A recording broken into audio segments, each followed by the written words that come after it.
देखिए इसमें जो है ये बहुत दुर्भाग्यपूर्ण घटना है। मैंने कल भी इस विषय में मीडिया से बहुत स्पष्ट रूप से कहा था।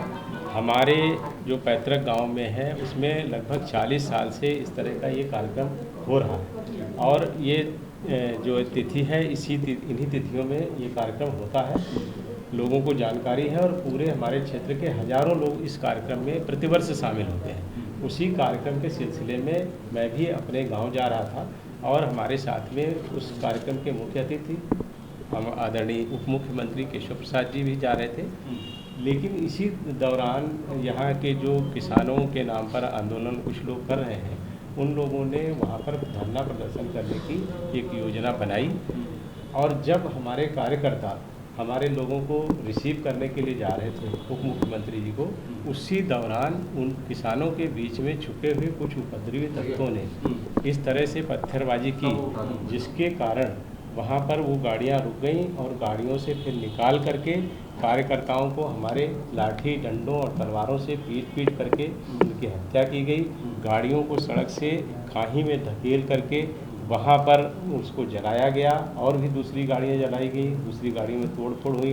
क्योंकि मैं वहाँ पर था नहीं तो पूरी घटना किस तरह से हुई ये नहीं, लेकिन हमारे कार्यकर्ताओं की हत्या हुई है और जो वहाँ से जानकारियाँ मिल रही उनके आधार पर मैंने देखा है। और जो वीडियो में स्पष्ट है कि कुछ लोग ऐसे मार रहे हैं, गाड़ियों को जला रहे हैं और उसके साथ साथ कुछ लोग ऐसे जिनकी हत्या हो गई है उनको पीट कर ये भी कह रहे हैं कि तुम मंत्री जी का नाम लो, ये कहो कि उन्होंने कुचलने के लिए कहा। इस तरह की बातें भी उन लोगों ने की है। लेकिन हमारे कार्यकर्ताओं की जो हत्या हुई है वो बेहद दुखद है। उसके लिए मैं प्रशासन से यही कहूँगा और साथ ही साथ जो मेरे बेटे के ऊपर एक आरोप उन्होंने लगाने का प्रयास किया है, ये कार्यक्रम हमेशा चलता है और वो उस कार्यक्रम का अध्यक्ष है। 11 बजे से लगातार उस कार्यक्रम में थे और हजारों की भीड़ के बीच में थे। पुलिस प्रशासन, एसडीएम, सीओ ऐसे सारे लोग वहाँ पर मौजूद थे, उन सब के बीच में थे। तो इस तरह के आरोप लगाना बिल्कुल झूठा और मिथ्या है कि वो उसमें शामिल थे। अगर वो होते, जिस तरह की घटना इन लोगों ने की है, जिस तरह से इन्होंने हत्याएं मानवता रहित होकर के की है, तो मेरे बेटे की भी जान चली जाती। और मुझे लगता है कि इनकी साजिश यही थी। शायद उन्होंने जो मेरी गाड़ी कार्यकर्ताओं को लेके जा रही थी उसको देख करके ही ये समझा हो कि मेरा बेटा इसमें है, तो उसकी हत्या करने के लिए भी हमला ये हो सकता है। लेकिन सर एक बात बताइए, एक मिनट रुक जाइए। उसके साथ ही साथ मैं ये भी कहना चाहता हूँ हमारी प्रशासन से और हमारे मुख्यमंत्री जी से ये मांग है कि हमारे जो कार्यकर्ता मारे गए हैं उनको 50-50 लाख रुपए का मुआवजा दिया जाए। उसके साथ साथ जो दोषी हैं उनके विरुद्ध और जो ये घटनाक्रम है जो उन्होंने एफआईआर दर्ज कराई है उसकी न्यायिक जांच हो, एसआईटी जांच हो, सीबीआई जांच हो, किसी भी तरह की कोई भी जांच हो, बड़ी से बड़ी जांच हो, रिटायर्ड जज से हो, मौजूदा जज से हो, ये सब करा करके जो भी एविडेंस कलेक्ट हो, जो साजिश पता चले, ऐसे सब लोगों के विरुद्ध कड़ी कार्रवाई की जाए। 4 लोग जो मारे गए थे वो जो किसान बताए जा रहे हैं, तो वो कैसे मारे गए? अगर देखिए मैं वहाँ पर तो था नहीं, ना मेरा बेटा वहाँ पर था। वहाँ पर वो किन परिस्थितियों में मारे गए ये तो जो वहाँ लोग मौजूद हैं वही बता सकते हैं।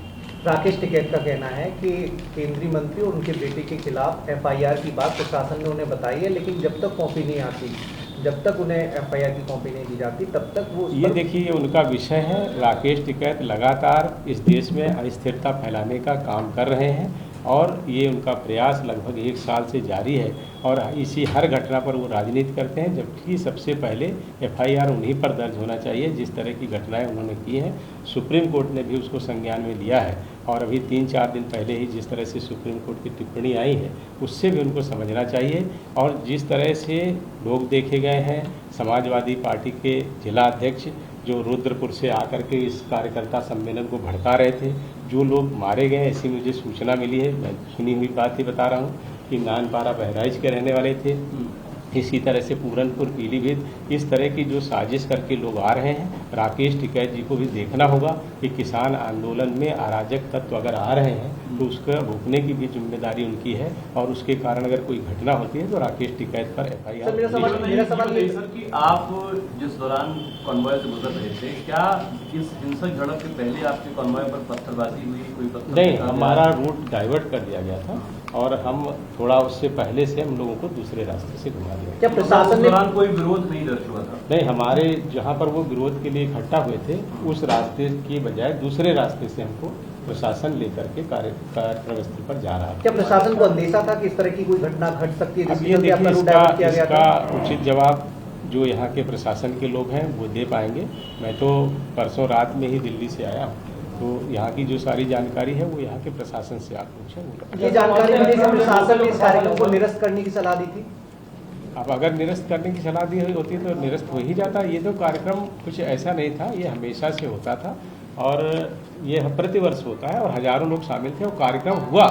ऐसा नहीं कि कार्यक्रम में वहाँ कोई पहुँचा भी नहीं। ये जो घटना स्थल है वो कार्यक्रम से लगभग 4 किलोमीटर दूर है और कार्यक्रम 11 बजे शुरू हुआ था और जब ये घटना दुखद घटना हो गई है तो उसको बाइंड अप हम लोगों ने करके समाप्त कराया। तब तक वो कार्यक्रम चल रहा था। चूंकि आप गृह मंत्री भी हैं, तो क्या आपके और आपके बेटे के खिलाफ कोई एफआईआर दर्ज की गई है? पुलिस ने कोई पूछताछ उस घटना के बारे में? मुझे ऐसी कोई जानकारी नहीं है और इस एफआईआर का कोई औचित्य नहीं है। अगर एफआईआर दर्ज की जाती है तो गलत तथ्यों पर होगी और मेरा पूरा विश्वास अपने इन्वेस्टिगेशन पर है, अपने शासन पर है, प्रशासन पर है। जब एविडेंस कलेक्ट होंगे अपने आप स्थिति साफ होगी। मुख्यमंत्री से आपकी बातचीत जो हुई है उसमें उन्होंने क्या कहा है? मुख्यमंत्री जी से अभी हमारी बात नहीं हुई है। अभी हमने अपने कार्यकर्ताओं से अभी रात में हम लोग उनका पीएम वगैरह ऐसे सब करके उनकी बॉडी वगैरह को उनके घर भेजने के काम में व्यस्त है। अभी मैं यहाँ आया हूँ, अब मैं बात करूँगा। आपने कोई तहरीर दर्ज कराई है? कार्यकर्ताओं की आपकी मौत हुई है, उनकी क्या लाठी डंडों से पीट के मौत हुई? जी जी, गोली मारने से मौत हुई है? देखिए उसमें देखिए मैं वहाँ पर था नहीं, लेकिन जो वीडियो मैंने देखा है उसमें लाठी डंडे और तलवारों से उन पर प्रहार हो रहा है। कांटे से एक को मारा गया है, वो वीडियो मैंने देखा। क्योंकि मैं मौके पर तो था नहीं तो मैं पूरी घटना बता सकूं, लेकिन वहाँ पर इस तरह से कार्यकर्ताओं को मारा गया है उसके वीडियो हैं और वो सारे वीडियो में खून से लहू लहान है। लगातार वो लाठियाँ इतनी दर्दनाक ढंग से मार रहे हैं कि अगर आप ही देखेंगे तो आपको लगेगा कि किस तरह से उनकी बुरी तरह से हत्या की गई है। मैं प्रशासन से मांग करता हूँ इसके खिलाफ जो भी लोग उनके विरुद्ध कार्रवाई भी हो और हमारे सोशल मीडिया पे वीडियो वायरल हो रहा है। केंद्रीय गृह राज्य मंत्री हैं, आपको लगता है कि कहीं एक चूक हो गई है? अगर वो चूक बचाई जा देखिए, कोई भी घटना जब होती है उसके बाद बहुत सारी चीज़ें ऐसे निकल करके आती हैं कि हाँ अगर ये ना किया होता तो ना होता, या कार्यक्रम में ही हम ना जाते, या वो रिसीव करने ना जाते, ऐसी बातें बहुत सारी होती हैं। लेकिन अब ये घटना हो गई है जो दुखद है और उसके खिलाफ जो लोग हैं उनकी एक कार्रवाई। वीडियो वायरल हो रहा है सोशल मीडिया पे जिसमें आपके बेटे पिस्टल को हाथ में लेकर जाते हुए दिख रहे हैं। वो किसान संगठनों का कहना है कि उसी दिन सुबह कार्यक्रम का वीडियो है। ऐसा है, देखिए कार्यक्रम स्थल पर कोई न किसान था ना वहाँ पर लोग थे और अगर वो रिवाल्वर लिए होंगे तो उनका लाइसेंसी रिवाल्वर है और वो अपनी सुरक्षा के लिए सबको रखने का अधिकार होता है। मैंने हालांकि वो वीडियो नहीं देखा है, लेकिन अगर वो लिए होंगे तो कोई अवैध रिवाल्वर थोड़े ना लिए हैं। अच्छा, एक चीज़ और सर, क्या आपकी ओर से कोई तहरीर दी गई है कि आपकी पार्टी की? जी, हमारे कार्यकर्ता बने, हमने तहरीर दे दी है और एफआईआर दर्ज कराने के लिए हम लोग उसमें कह रहे हैं। अभी देखिए उसमें चूँकि हम लोगों के पास वीडियो ही है, उसमें हम लोग बहुत लोगों को पहचानते नहीं हैं। अभी कुछ लोगों के नाम आए हैं जिसमें रुद्रपुर के समाजवादी पार्टी के जिलाध्यक्ष का भी नाम आया है कि एक फ़ोटो उनका था। कुछ लोग ऐसी खालिस्तान फोर्स का टी शर्ट पहने हुए लोग हैं।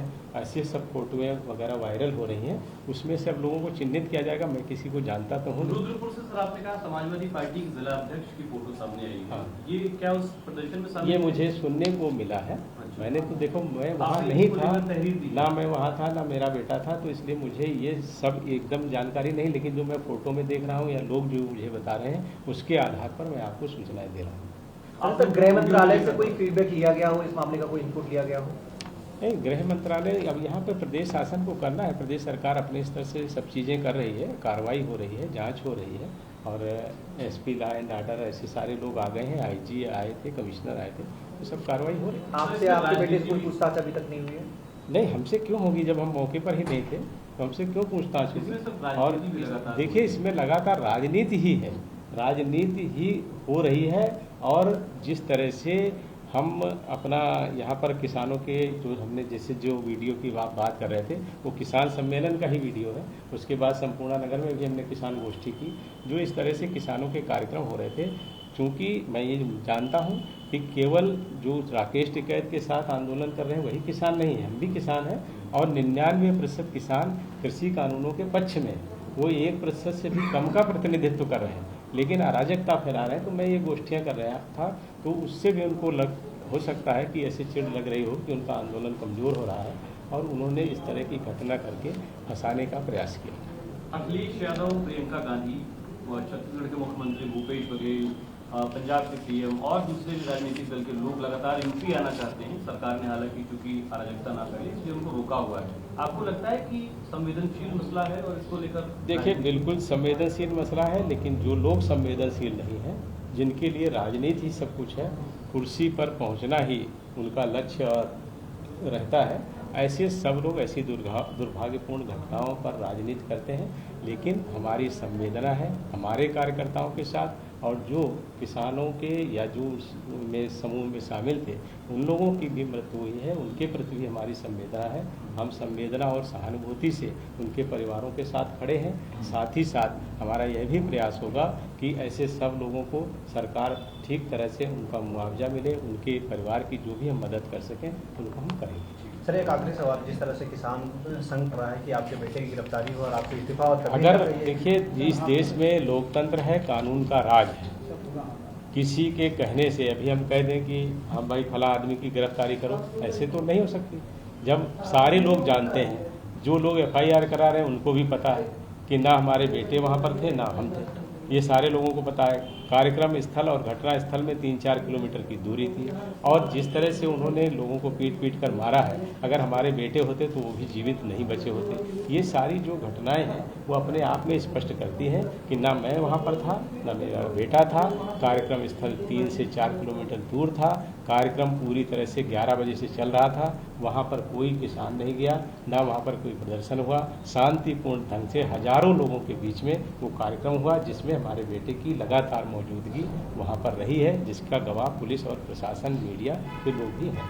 सर, FIR जो किसान मोर्चे ने कराया है उसमें आपके बेटे को नामजद किया गया और साजिशकर्ता के तौर पे आपका नाम जोड़ा गया है, तो अगर पुलिस बुलाती है तो आपके बेटे वहाँ जाएंगे पूछताछ? देखिए, हम हर जगह पूछताछ के लिए तैयार हैं। हमको कानून पर विश्वास है और एविडेंस कलेक्ट करने में जो भी वो सहयोग चाहेंगे, वीडियो, फोटोग्राफ, वो सब भी हम उपलब्ध कराएंगे।